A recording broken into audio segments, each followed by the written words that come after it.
aí, pessoal, beleza? Professora Juliana, então vamos continuar hoje aqui na aula 4 da disciplina de metodologia da pesquisa científica.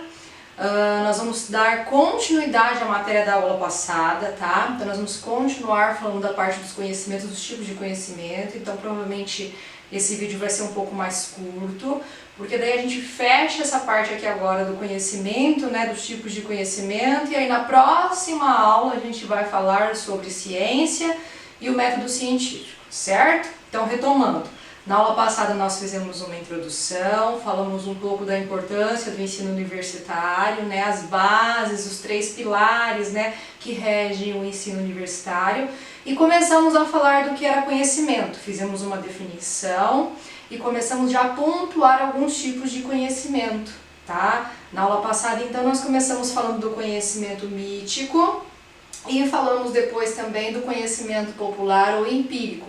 Hoje a gente vai começar essa aula falando sobre o conhecimento religioso ou conhecimento teológico, ok? Beleza? Todo mundo se situou aí? Então vamos lá, vamos começar a falar do conhecimento religioso. O que para vocês é conhecimento religioso? Bíblia, que mais? Buda, não sei, Umbanda, algum outro tipo de religião que exista, né? É relacionado a tudo isso, tá? Não é só o cristianismo. O conhecimento religioso envolve vários tipos de religiões. Já vamos entender o que diz esse conceito, tá? Então vamos colocar na tela uma definição para vocês do que é esse conhecimento religioso. Também chamado de conhecimento teológico, porque theos significa Deus e logos estudo, né? Ser o estudo aí de uma divindade, tá? Vamos colocar então o significado. Então bora aí na tela. Tá? O que significa então o conhecimento religioso, tá? Ele está relacionado então à fé e à crença divina, ou seja, o conhecimento religioso não necessita de evidências para que ele exista, tá? Ele é uma coisa que não precisa ser experimentada, não precisa ser provada, tá? Não precisa, como a gente vai ver depois, né, na ciência, de fatos, de ciências e tal, né? Ele é uma coisa que existe simplesmente por aquilo que as pessoas creem, e muitas vezes, na grande maioria das vezes, né, elas creem em algo que elas não veem. Ele é baseado na fé, ok? Vamos ver mais uma característica então. O conhecimento então religioso ou teológico, ele tem verdades indiscutíveis e infalíveis, porque as doutrinas são sagradas e valorativas, reveladas então pelo sobrenatural ou pelo divino. Então, eu não preciso provar, tá? Muitas vezes o conhecimento teológico, ele vem da fé. Se você pegar a Bíblia e for ler eu vou até colocar onde está a passagem, né, aí para vocês verem. A Bíblia, né, que é a base aí da fé cristã, ela diz que a fé é o firme fundamento das coisas que não se veem, tá? Então, é basicamente isso, né? Você crer, você viver pela fé. Esse é o tipo de conhecimento teológico. Você não precisa de fatos comprovados, né, de experimentos em laboratório e tal, não. A gente crê pela fé, nós vivemos pela fé quando falamos de conhecimento teológico, certo? Então a gente pode definir com 4 palavras também esse tipo de conhecimento que eu vou pôr aí na tela para você, que seria metafísico, sobrenatural, aquilo que transcende, né? Divino, porque a palavra vem de Deus, né? Sagrado e transcendental, ou seja, ele vai além daquilo que os nossos olhos conseguem enxergar ou crer ou poder imaginar, né? Quando a gente fala, por exemplo, eu estou falando bastante de fé cristã porque é a fé que eu professo, né? Então para mim é mais fácil falar. Mas quando a gente fala, por exemplo, que Deus é onisciente, onipotente, onipresente, isso pra gente é uma loucura, né? Você parar pra pensar nisso, que ele é o cara que está em todos os lugares, que ele é o cara que está em todos os pensamentos, né? Ele consegue saber todas as coisas, fazer todas as coisas, né? Pra gente que faz parte do meio científico, né? Você imaginar um ser que ele transcende a barreira do espaço, do tempo, né? Que são realidades que a gente vive. A Bíblia diz que 1000 anos para Deus podem ser como um dia como 1000 anos. Enfim, são citações relacionadas ao conhecimento teológico, tá? Então ele é transcendental, divino, né? E tudo isso que a gente acabou de falar, metafísico, né? Ele vai acima, né, de tudo aquilo que a gente consegue compreender, daquilo que a gente consegue entender dentro do estudo, né, dos outros conhecimentos, tá? Lógico, como a gente falou, os conhecimentos eles podem se sobrepor e tem muita gente às vezes que não tem condições de explicar alguma coisa pelo conhecimento comum e fala, não, foi Deus que quis. Ah, porque tem que ser assim, porque isso é a lei de Deus, né? Enfim, é uma mistura de conhecimentos, né? Mas é basicamente no sentido de que o conhecimento teológico seria de um ser superior, divino, né? Então você não tem muito o que questionar. Então, moleque, para de encher o saco, foi Deus que quis assim, né? Então acaba se explicando dessa forma, ok? Mais uma característica aí para vocês. O conhecimento, então, religioso ou teológico, né? Ele é coerente com crenças e ele pode se transformar numa religião, tá? Então, dependendo da crença que se tem, essa crença pode se tornar uma religião. Como nós temos várias religiões hoje, né, que existem aí pelo mundo, certo?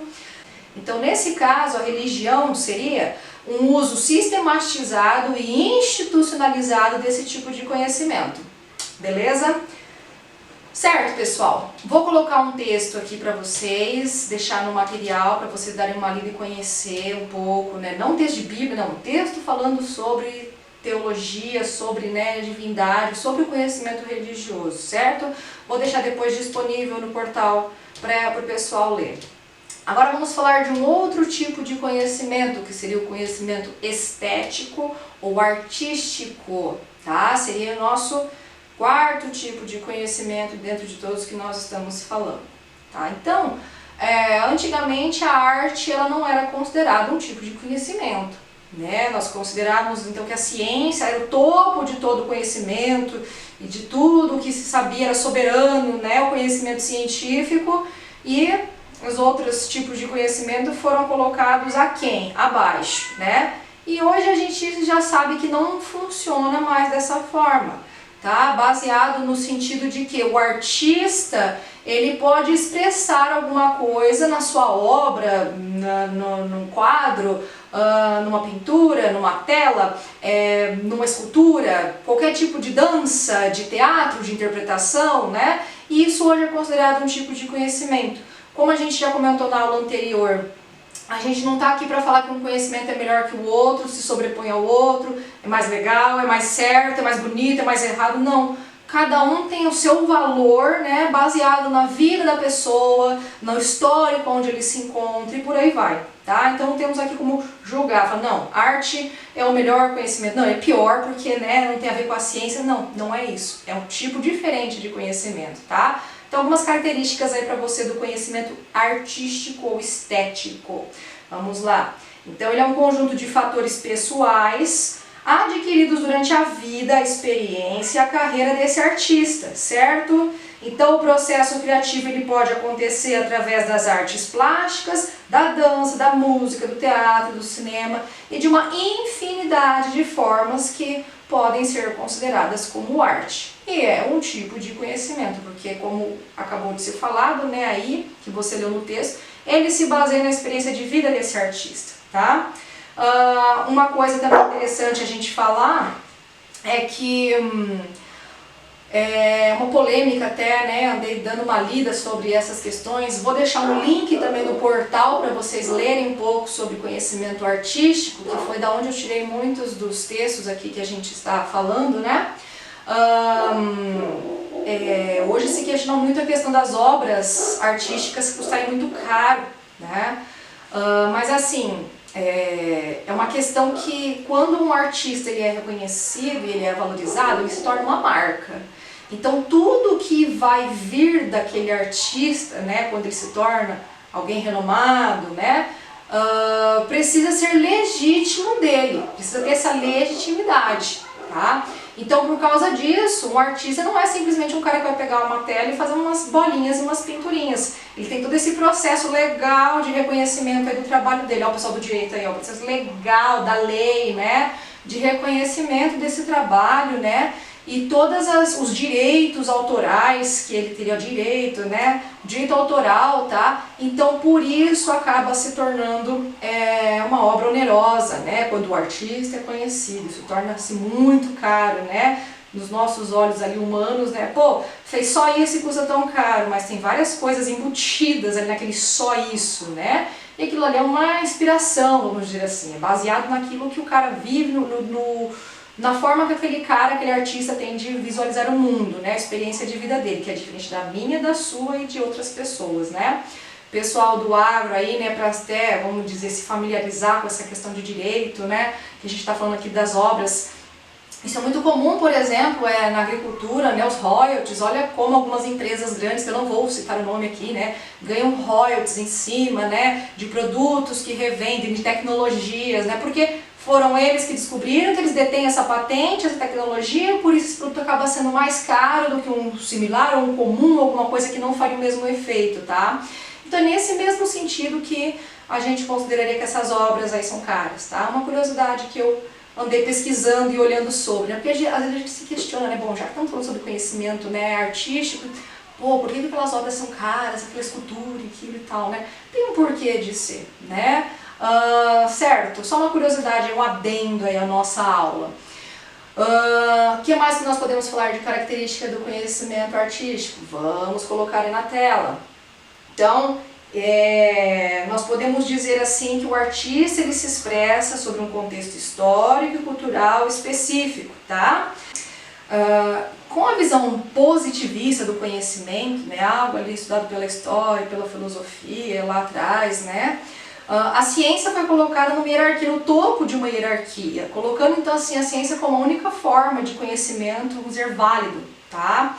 E com o passar dos anos, com o passar do tempo, então hoje nós podemos dizer, né, que as visões contemporâneas aí de saber consideram que a arte é um tipo de conhecimento, tá? Porque ela consegue explicar as relações sociais, os fenômenos naturais e consegue entender a realidade. Tá? Então hoje nós consideramos que a arte também é um tipo de conhecimento, como falado lá no começo da aula. Tá? Vou pôr aí alguns exemplos de obras de arte, né, para que vocês possam entender aí um pouquinho, visualizar, que não necessariamente, né, a gente vai ter só uma pintura, né? Nós podemos ter romances, né, esculturas e teatro, e tudo isso são expressões artísticas. Tudo bem? Tranquilo até aqui? Bem de boa, né? Bem tranquilo, são coisas com as quais a gente convive e a gente tem no nosso dia a dia, então é fácil de compreender, certo? Próximo tipo de conhecimento que a gente vai falar, o quinto tipo de conhecimento que a gente vai falar aqui dentro dos tipos que nós estamos estudando, o conhecimento filosófico. Agora vamos falar sobre filosofia, porque a filosofia também é um tipo de conhecimento, certo? Tranquilo? Tudo certo, pessoal? Qualquer coisa depois vocês puxam lá na aula, vamos conversando, façam suas anotações da aula, aproveitem os slides que estão sendo passados no meio aí, que eu estou colocando todas as informações bem resumidinhas e vá fazendo a sua anotação, vá tendo o seu caderno aí de anotações, tudo bem? E aí nós podemos tirar dúvidas depois. Então vamos falar agora do que é o conhecimento filosófico. Coloquem na tela o slide para vocês, ó, anota aí, copia aí, se liga, toma nota. O que é então o conhecimento filosófico? É o conhecimento baseado na reflexão, tá? Na construção de conceitos e de ideias a partir do uso do raciocínio, sem reconhecer a experimentação. Então a ideia, né, o conceito de filosofia, o conhecimento filosófico, ele não precisa ser provado ou refutado, tá? Ele é então algo que nós não precisamos da experimentação, como por exemplo o conhecimento científico, que a gente vai tratar depois. Eu preciso do experimento para evidenciar, né, para me basear no que eu estou falando. Aqui não, o conhecimento filosófico não precisa dessa experimentação. Vou colocar uma citação de um autor aí também, que eu deixo depois como referência para vocês, que é segundo Fachin, 2003. Tá? O conhecimento filosófico, então, ele seria o guia para a reflexão e conduz à elaboração de princípios e valores universais válidos, certo? Então vamos falar agora um pouquinho, né, de características do conhecimento filosófico segundo os nossos autores aí, né, Marconi e Lakatos, 2000, nós estamos usando como referência. Então coloca aí na tela as referências para vocês darem uma olhada. Então, características do conhecimento filosófico. Ele é valorativo. Então, nós temos hipóteses, mas que não se baseiam na experimentação. Outra característica do conhecimento filosófico. Ele é não verificável, ou seja, eu não posso confirmar ou refutar os enunciados das hipóteses, né, dos filósofos, tá? Não estou aqui para isso, né? Então a gente considera ele como um estudo não verificável, como um tipo de conhecimento não verificável. Outra característica do conhecimento filosófico, ele é racional. Tá? Então esses enunciados que a gente vai ter dentro da filosofia, eles vão se relacionar de forma lógica, certo? E eles vão representar a realidade de uma forma coerente. Todas essas ideias têm um sentido, elas estão concatenadas, uma atrás da outra, todas elas fazem sentido, elas têm uma disposição lógica para acontecer, não estão soltas e jogadas ao ar. Apesar de que às vezes a gente vê alguém filosofando e parece que a pessoa está meio, né, ou no outro mundo, né? Só que não é bem assim, elas têm um sentido de ser, essas ideias, né, do conhecimento filosófico. Outra característica para vocês, o conhecimento filosófico, ele é sistemático, tá? Ele é sistemático às hipóteses, né, que a gente vai considerar no caso, né, da ideia que a gente estiver discutindo ou falando acerca sobre. Então ele segue uma sistematização, como a gente já falou, não é jogado, né, solto, ideias paralelas umas às outras e que não fazem o menor sentido. Não, elas têm uma razão de ser, elas se organizam. E uma outra característica seria aí que o conhecimento filosófico, ele é infalível e exato, ou seja, né, ele é um conhecimento que a gente considera como certo, mas ele não precisa ser submetido a testes de observação e nem de experimentação, como já comentado anteriormente. Porque senão ele já faz parte de outro tipo de conhecimento, né? Seria o conhecimento científico. Então eu não preciso provar o que está sendo explicado ou o que está sendo falado, né? Ele é uma teoria, uma ideia por si só, certo? Vou colocar aí no final do vídeo para vocês, aqui dos slides, algumas frases, né? Eu gosto muito da página do Cortella no Instagram, porque ele sempre coloca, né, um cartazinho com eventual pensamentão, né, como ele diz. Então ele sempre coloca uma frase, geralmente, né, relacionada a um filósofo, e depois embaixo dessa frase ele escreve será, né? Então vou ver se eu consigo dar um print ou colocar alguma dessas frases que ele coloca, né? Por exemplo, quando a gente fala penso, logo existo, né? Essa é uma frase super famosa, né, de um filósofo, e aí ele coloca embaixo da frase, será que quando eu penso eu existo? Pensar faz eu existir? Então aí você começa a pensar realmente na frase do filósofo, né? O que não te destrói te fortalece. Será? E aí você para pensar, né, naquilo que ele está falando, né, para filosofar acerca das ideias que ele coloca. Então eu acho bem interessante, né? E aí a gente finaliza essa parte de conhecimento filosófico para vocês darem uma entendida no assunto e conhecer alguns tipos de frases que fariam parte aí desse tipo de conhecimento.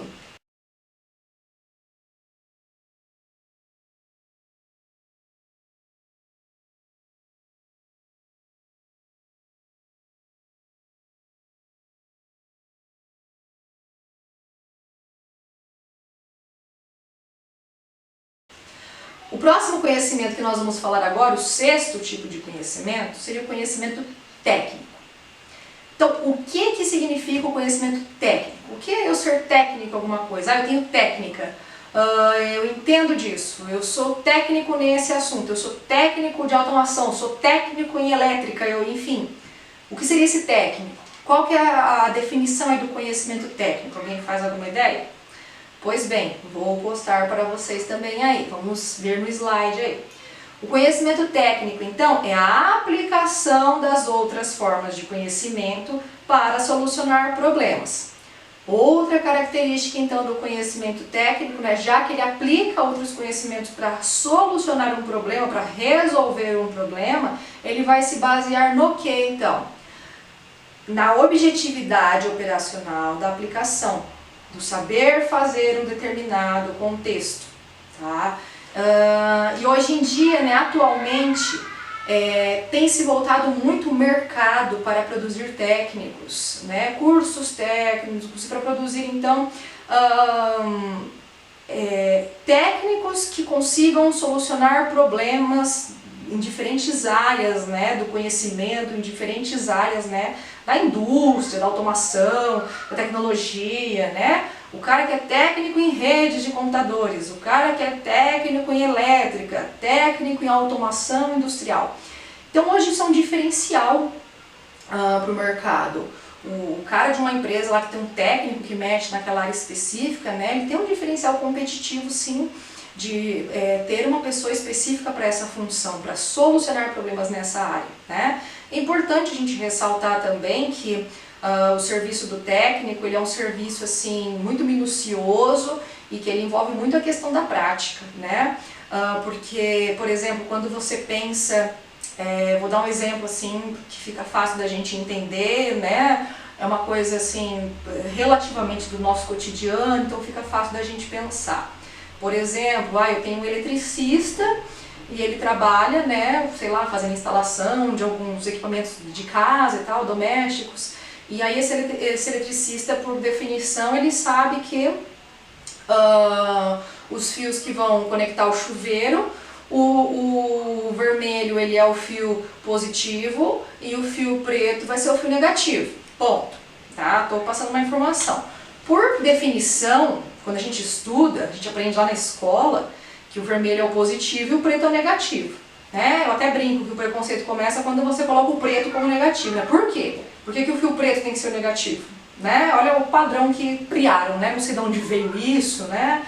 Enfim, mas eu sei que é conhecimento técnico, mas eu filosofo em cima dessa ideia, né? Por que o fio preto tem que ser o negativo, né? E não o fio vermelho? Mas enfim, isso é uma convenção, tá? É uma convenção. Não tô querendo criar polêmica aqui também. É uma convenção de que o fio preto é negativo e o fio vermelho é o positivo, para você fazer as conexões. Porque se você ligar os fios em direções erradas, você vai fechar um curto, né? Então isso é o básico para a gente saber. Mas o que você não sabe, que provavelmente o técnico vai saber, é que esses fios não seguem esse padrão. Existem, por exemplo, empresas que trabalham com fio azul. Às vezes o fio terra é de uma dessas cores, ou o fio terra pode ser branco, né, o neutro, né, que a gente fala. E aí o fio que seria o positivo ou negativo não segue o vermelho e o preto, como a gente acabou de falar. E aí, e se esse cara foi preparado conhecendo que o preto é o negativo e o vermelho é positivo, só dessa forma, né? E aí, como é que ele fica? Então, assim, o serviço técnico, ele é um serviço que vai além da repetição ali, de entender aquelas coisas e ficar repetindo, né? O preto é negativo, o vermelho é positivo e acabou, e é assim para sempre, e eu vou ter que trabalhar sempre assim. Não, né? O técnico que é técnico de verdade, ele vai conhecer essa situação. Quando eu conversei com o eletricista aqui de casa sobre essa situação que a gente aprendia na escola, ele já foi falar, não, mas tem o azul também, tem o branco que significa isso, o azul aquilo. Ou seja, ele já é um cara mais bem preparado. Por quê? Porque ele mesmo me disse que ele pegou uma situação de um chuveiro para instalar numa casa que tinha o fio azul, né, a fiação azul. Então, isso é vivência, né? Não adianta só a gente ter a teoria num serviço técnico, mas não ter a prática. Então é na prática que muitas situações dessas se resolvem. Inclusive, por exemplo, muitos técnicos também da área de computação, eles têm os fóruns para eles discutirem, né, sobre situações que eles estão passando com funcionamento de internet, banda, né, e rádio, e via rádio, frequências, né? Então tudo isso é passível de discussão, por quê? Porque baseado naquilo que eles vão vivendo durante o dia a dia, eles vão vendo como que esse serviço vai funcionando, né? Ou como que o material de trabalho deles, aquilo que eles aprenderam na teoria, vai se aplicar na prática. Então o interessante hoje desse serviço técnico que nós temos hoje competitivo, né? É essa experiência de mundo que o técnico tem. O cara que trabalha lá na fazenda, né, e faz o serviço, faz recomendações, né, ou a pessoa que trabalha, no caso, né, na área de advocacia, que já tem experiência com determinados casos, determinados processos, tem vários juízes, ela já vai saber como agir, como lidar naquela situação, como ela tem que agir, como ela tem que, vamos dizer assim, solucionar aquele problema, né? Então isso acaba envolvendo um pouco de conhecimento técnico também, né? São áreas que a gente acaba dominando e a gente acaba aí, vamos dizer, conseguindo resolvê-las, certo? Então isso seria um pouquinho do conhecimento técnico. Você usar os outros tipos de conhecimento para solucionar problemas, ok? Vamos agora então para o outro tipo de conhecimento, né? Nosso último tipo de conhecimento hoje, né? Para fechar a aula aí com chave de ouro, né? Conhecimento mais maravilhoso da face da Terra, né? Que seria então o número 7, aí, o conhecimento científico. Tá? E o que seria então o conhecimento científico, gente? Já falamos um pouquinho dele baseado nos outros, né? Então, o conhecimento científico, coloca a definição aí para vocês. Ele parte então do princípio de que a informação e o saber vêm de fatos reais, e esses fatos têm que ser cientificamente comprovados, tá? Mas qual que é o objeto de estudo da ciência? O que a ciência estuda? Já parou para pensar? Coloca aí na tela também, não é filosofar não. Coloca aí na tela também. Quais são os objetos de estudo da ciência? Então, é o universo material, físico e aquilo que é perceptível pelos órgãos dos sentidos, tá? Grande maioria das coisas são coisas materiais, são coisas palpáveis, né? Tudo bem que nós temos cientistas que estudam o universo, que a gente nunca vai conseguir ir lá atingir, mas ele usa de alguma forma uma luneta, alguma coisa para observar, ele está usando ali os órgãos do sentido, a visão dele, baseado na visão, para poder fazer esses estudos, tá? Então vamos colocar algumas coisas agora, elencar algumas coisas que o conhecimento científico tem que ter, né, para ele poder ser considerado científico. Então vamos lá aí. Primeira coisa que ele precisa ter, coerência, ou seja, o conhecimento científico ele não pode se contradizer, tá? Segunda coisa aí na tela, ele tem que ter consistência, ou seja, ele tem que resistir aos argumentos contrários, né? Isso é ser consistente, aquele que resiste aos argumentos contra, porque ele vai ter como provar isso, certo? Terceira característica, o conhecimento científico ele é original, ele tem originalidade, tá? Ou seja, esse conhecimento não pode ser tido como um pleonasmo, como a gente também costuma dizer, uma tautologia. O que seria isso? Por exemplo, um pesquisador vai lá e escreve um artigo falando que o céu é azul. Aí o outro pesquisador vai lá e escreve azul é o céu. Não pode, isso não pode, porque o artigo científico ele tem que ser original, né? Ele não pode ser uma cópia, né, de outro artigo. Nós temos hoje a questão das reviews, né, as revisões que a gente tem dentro dos trabalhos científicos. Mas essas revisões elas abordam, retomam vários artigos para colocar uma situação atual, um parâmetro, fazer uma comparação, um panorama, não que ele seja uma cópia, tá? Então o artigo precisa, né, ter essa característica de originalidade. Outra característica, né, que o conhecimento científico precisa, né, que faz parte do conhecimento científico. A relevância, ou seja, esse artigo ele tem que contribuir com o conhecimento acumulado pela comunidade científica. Você vai fazer um artigo que não tem utilidade nenhuma, isso vai até de encontro com aquilo que a gente colocou das funções, né, do conhecimento científico, ou melhor, do conhecimento universitário, nem conhecimento, né, da parte da universidade que nós falamos lá atrás. É prestar serviço à comunidade. Então aí a partir do que você faz um artigo que não tem relevância nenhuma para estudos nenhum, né, não faz sentido, né? Você está trabalhando aí com conhecimento científico, tá? Próxima característica, o conhecimento científico, então ele se baseia na objetividade. O que isso significa? Que ele vai reproduzir a realidade como ela é e não como o cientista gostaria que fosse. Já pensou, por exemplo, se a gente pudesse fazer um estudo relacionado a uma substância que diminui o câncer, né? E a gente espera o quê? Que mais de 95% desses casos se salvem, só que não é infelizmente o que a gente quer, né? Como o medicamento vai responder, como aquele corpo vai reagir, os princípios químicos e tal, é isso que você vai testar. Então esses são os critérios para a gente ter um conhecimento dito científico, tá? Agora nós vamos falar das características desse tipo de conhecimento. Então vamos começar a elencar uma a uma e falar um pouquinho sobre cada uma delas, ok? Então vamos lá, primeira característica aí do conhecimento científico, ele é real. E o que significa isso? Ele lida com fatos, tá? Não existe até o ditado que diz que contra fatos não há argumentos, né? Não, mas eu não estava lá naquele lugar, o advogado, a prova. Aí tem uma foto da câmera e o cara está lá exatamente naquele lugar, né? Então esse é o conhecimento científico, ele é real, ele lida com fatos, tá? Então a primeira característica, Outra característica do conhecimento científico, ele é contingente. O que significa essa palavra, gente? Que as hipóteses que a gente vai ter, então, no conhecimento científico, elas são verificadas por meio de experimentos. Isso é ser contingencial.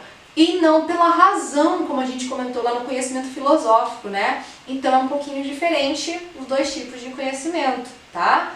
Então aqui, verificadas por meio da experimentação. Tudo bem?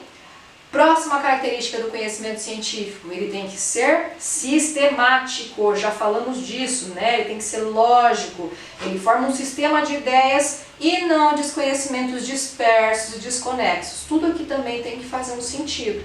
É bem parecido ali nesse ponto com o conhecimento filosófico, mas aqui nós temos a questão das ideias, né, dos fatos, das ideias provadas, tá? Mas precisa ser sistemático. Outra característica, então, do conhecimento científico, ele é verificável. Então, o que significa ele ser verificável? Significa o quê? Que eu vou tentar comprovar essas hipóteses, né? Vamos falar disso na próxima aula do método científico, mas as hipóteses que eu não consegui comprovar não fazem parte do método científico, ok? É basicamente assim que funciona. Então, ele é verificável, que eu não consegui verificar, não faz parte do meu experimento, né? Eu vou colocar, né, no meu trabalho, não faz parte do método científico, certo?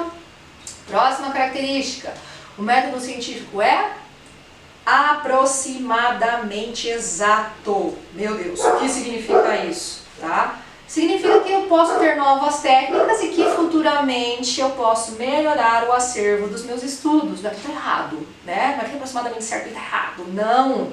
É porque ele é passível de mudança. Eu posso fazer mais experimentos com o passar dos anos e do tempo e mudar as condições do meu experimento, né? Eu posso ter novas técnicas, então, que vão reformular o acervo de informações já existente. Então, não é que ele estaria errado, né? Quando a gente fala que ele é aproximadamente exato, ele está errado. Não, não é nesse sentido.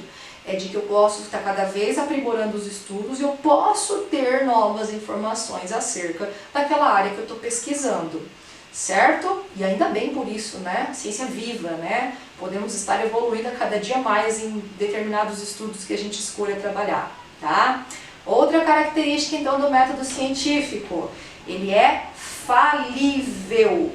Tem tudo a ver com essa característica que a gente acabou de falar, né? O método científico ele não é absoluto, ele não é final, não é igual ao veredicto do juiz caso encerrado, né? Não é assim que funciona, tá?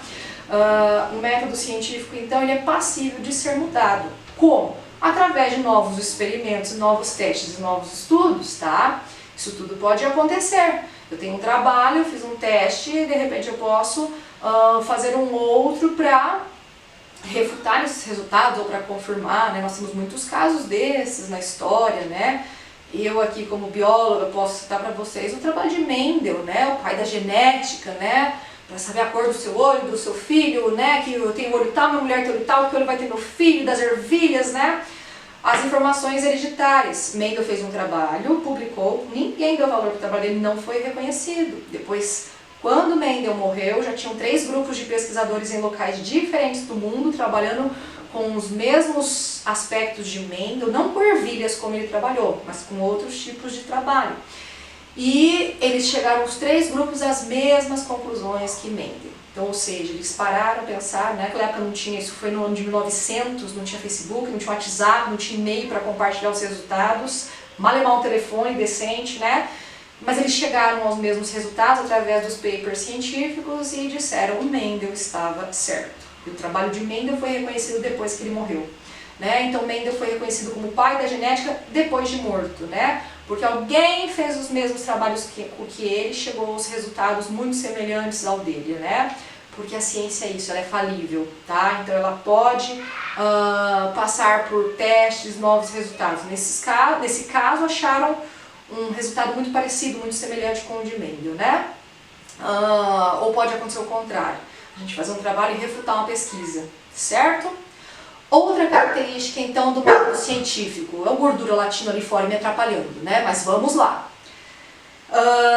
Ele é objetivo, já falamos isso, né? ele procura estruturas universais e necessárias das coisas investigadas, tá? Diferentemente do que a gente falou lá na aula anterior, né, dos tipos de conhecimento que a gente tinha que eram subjetivos, que dependiam muito do sujeito, da experiência de mundo, né? Aqui não, né? Eu dependo do que eu estou fazendo, do meu experimento. Como eu comentei em aula com vocês, né? A gente usando ali a bibliografia, né, da Marconi, né, que é uma mulher, né, mas isso pra gente, né, pô, ela é uma mulher, né, não, a gente trabalha com o sobrenome dela, ela é um autor pra mim aqui agora, a importância do trabalho dela é como autora, né, do livro, né, mas ela é a Marconi, né, então, porque não me interessa o sujeito, né, no caso o autor interessa sim, né, tanto é que a gente até fala que o Marconi Lakatos, o nome dela é com N, o sobrenome vem primeiro, né, por causa do grau de importância ali dos autores. Tá? Mas ele é um trabalho totalmente objetivo e não voltado para o sujeito em si, certo? Porque ele vai analisar fatos, ok? Próxima característica, vamos lá, estamos chegando aí nos quase finalmente. O trabalho, o conhecimento científico, ele é generalizador, puxando essa questão aí do objetivo, né? As individualidades, então, né, que são aquelas coisas que a gente poderia perceber como diferente, elas são reunidas sobre as mesmas leis, os mesmos padrões, o mesmo critério de medida, mostrando que elas possuem a mesma estrutura, tá? Não quer dizer que não vamos lidar com as exceções, lógico que vamos, mas elas são reunidas a princípio no trabalho, elas fazem parte de um mesmo padrão, de uma mesma estrutura, certo? Mais uma característica do método do conhecimento científico para vocês. Vamos lá! Ele é, então, racional. E o que significa dizer que o método científico ele é racional? O conhecimento científico, o método científico é na aula que vem. Tá? Então, o conhecimento científico ele é racional. O que isso significa? Que as explicações são simples, usam a razão, são verdadeiras, tá? Para os fatos que eu vou trabalhar, opondo-se ao que é espetacular, ao que é mágico, ao que é fantástico, tá? Então, no conhecimento científico, quando a gente trabalha, né, com ciência, com a ciência, né, não com consciência, mas também com ciência, né? A intenção não é fazer um trabalho espetacular, mágico, se bem que tem trabalhos científicos que você acessa e você lê e você fala, meu Deus do céu, como o cara conseguiu fazer um trabalho desse, né? Quando você pega toda essa situação que a gente está passando aqui, senhor, corona mal entrou no Brasil, já teve uma pesquisadora brasileira que liderou um grupo que sequenciou o genoma do vírus, cara, como, né? Você fica louco assim de ver, né? Tudo que está acontecendo e como é que as coisas andam, né, rapidamente.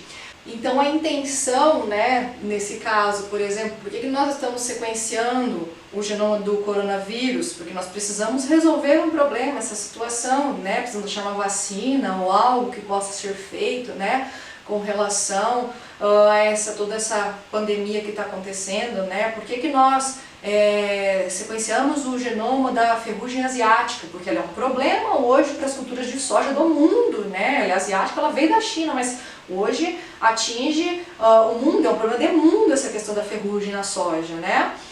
Por que nós temos estudos de caso dentro, né, do curso de Direito e artigos publicados, né, relacionados a algumas áreas do direito? Porque nós precisamos conhecer essa área, porque nós precisamos resolver algum problema, solucionar algum problema nessa área e baseado naquilo que um advogado, né, ou que um juiz, alguém tomou uma decisão, a gente faz um artigo para, vamos dizer assim, saber lidar com aquele caso, né, conseguir entender aquele caso e tal. Então é nesse sentido que o trabalho é feito, não para ser um espetáculo, para ser mágica, tá? Apesar de ser lindo muitas vezes, né? Mas não é essa a intenção. Então a intenção é solucionar um fato. Então não tem nada de mágico, né? Aí espetacular no meio do conhecimento científico, certo? Mais uma característica aí, então fechando já na tela aí. O conhecimento científico, então, né? Ele é previsível. Por quê? Porque ele vai buscar demonstrar e provar os resultados que foram obtidos durante a investigação, tá? Então ele é previsível no sentido de que o quê? Eu quero saber se, por exemplo, um medicamento funciona ou não. Eu vou ter uma das duas respostas, né?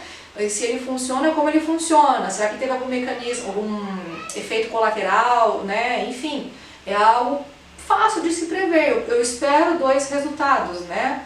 Sabe? Tipo assim, quando você fala, ai meu Deus, eu quero fazer aquilo, eu quero ir lá naquele lugar, eu quero pedir uma chance de emprego, não sei o que, aí alguém fala assim pra você, aí você pergunta, o que você acha, vou ou não vou, né? Ó, o não eu já tenho, né? O não eu já tenho, então vamos tentar o sim, né? Aí você vai lá em frente e vai tentar o sim, né? É mais ou menos isso o conhecimento científico, né? Você mais ou menos já prevê, né, quais são as respostas que você pode ter, tá? Que vamos estudar na aula que vem, isso está relacionado às hipóteses que você vai levantar, tá? Dentro do método científico aí, tá bom? Então mais uma informação aí para vocês na tela, ó. Então, graças ao rigor, né, dessas relações definidas entre os fatos estudados, tá, a demonstração deve ser feita não só para verificar a validade desses resultados, mas para eu prever também racionalmente novos fatos, como efeitos daqueles que eu já estudei anteriormente. Tá? Então, eu consigo usar o meu trabalho para que futuramente outros trabalhos sejam feitos também. Um trabalho científico geralmente gera inúmeros outros trabalhos, tá?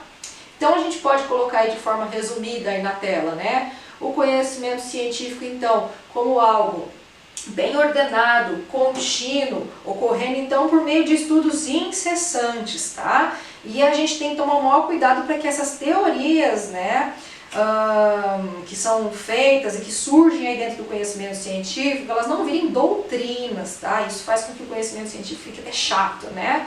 Doutrinado, não, são teorias, tá? Ele é passível então de mudanças, né?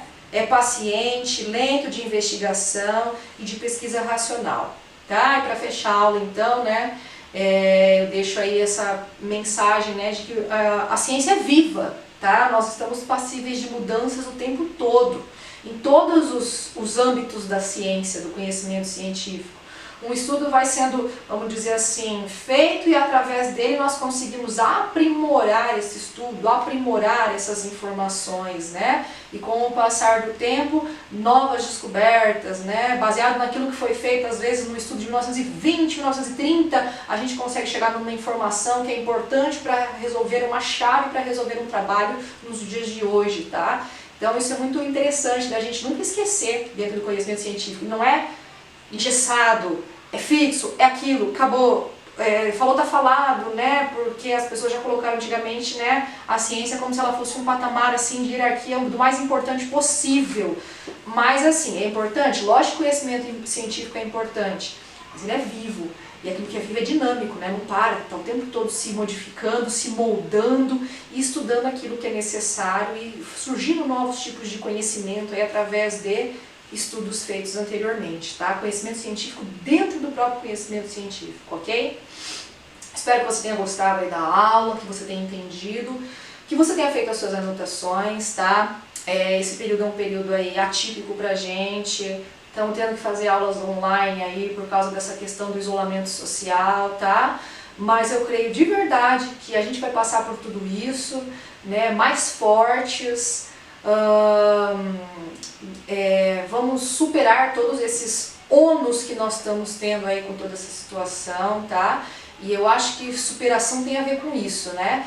No momento de crise, que é isso que nós estamos passando agora, é como que você vai reagir, como que você vai enfrentar esse momento, né? Pô, vou reclamar, vou surtar, vou ficar com raiva do mundo, raiva da faculdade, raiva da minha família, porque agora tem que conviver com todo mundo o dia inteiro, né? Essa semana eu conversei com a minha esposa, né? Ela até que é uma pessoa bacana, legal, né? Tá? Então, ou se você vai tentar levar as coisas, né, numa boa, não tá dentro do nosso normal, gente, não tá, não adianta querer falar que tá. Mas dentro da situação que a gente tem hoje, a gente tem que criar uma rotina, né? Tô aqui gravando aula com criança falando, com cachorro latindo, né? Mas o que importa é que ela tá saindo, né? Tá aqui, o material tá sendo passado, né? De uma forma ou de outra a gente vai conseguir absorver esse conteúdo, depois em sala a gente revisa, vamos fazer exercícios. E é isso aí, gente. O importante é não desistir, porque como a gente já falou, quem fez sucesso andando para trás só o Michael Jackson, né? Então, bola pra frente, desanima não. Estamos criando uma nova rotina e todos nós, né, com toda essa situação, mas crendo que tudo vai se resolver, ok? Beijo pra vocês, até semana que vem, tá bom? Tchau, tchau. Mas essa pesquisadora já tem um grupo de estudos há muito tempo, que trabalha com vírus, né? E de todos os tipos de doenças virais que aconteceram com o passar dos anos. Rafa, mas não pode parar aqui. Vem cá, mãe. Não posso, eu já vou. O pai chegou?